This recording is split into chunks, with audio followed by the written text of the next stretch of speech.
Այսօր ձեզ ցույց կտամ այն անկյունը, որը բառացիորեն դրախտ է հիշեցնում։ Ճանապարհը, որով շարժվում էինք, լի էր կանաչով։ Ամեն կողմ բարձր ու փարթամ ծառեր էին։ Անտառը կարծես շնչում էր կողքիդ։ Օդը մաքուր էր, թռչունների մեղմ ծլվելոցը նման էր հեքիաթային մեղեդու։ Իհարկե ճանապարհը հեշտ չէր, քարքարոտ էր, երբեմն էլ դժվար անցանելի, ու մի փոքր խանգարեց, որ ամեն ինչ նկարահանեմ այնպես, ինչպես կցանկանայի։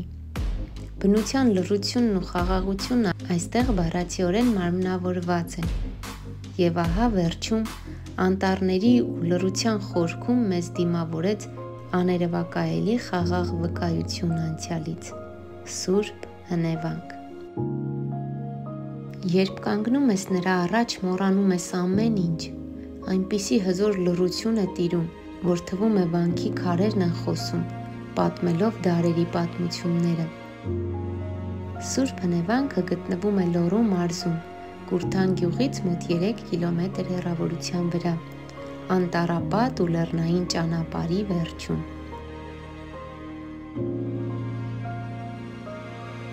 Որքան մեր քայլերն առաջ էին գնում, այնքան վանքը մեզ ավելի էր մոտենում, և այդ ամեն քայլի հետ մի տեսակ լռություն էր խորանում։ Անտառի շշուկների մեջ սկսում ես զգալ, որ մոտենում ես ոչ միայն հին կառույցի, այլ ուրիշ իրականության։ Երբ վերջապես հասանք ու կանգնեցինք վանքի առջև, թվում էր ժամանակը կանգ առավ։ Աղոթեցինք,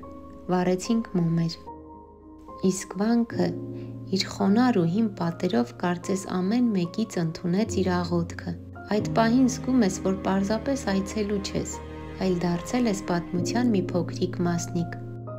Սուրբ հնևանքը 7-րդ դարի եկեղեցական համալիր է։ Այն համարվել է հոգևոր կրթության և մշակույթի կենտրոն միջնադարյան Հայաստանում։ Չնայած դարերի ընթացքին վանքը կանգուն է իր խաչքարերով, քարե կամարներով ու ժայռերին հենված պատերով։ Նրա ամեն անկյուն շնչում է հավատքով ու պատմությամբ։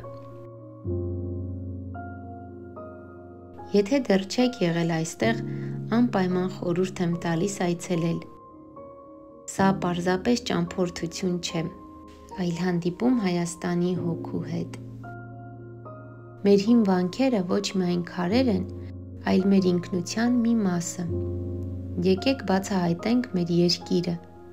սիրելով, գնահատելով ու պահպանելով այն։ Իսկ այսօրվա համար պատրաստել էի այսքանը։ Մնացեք խաղաղությամբ։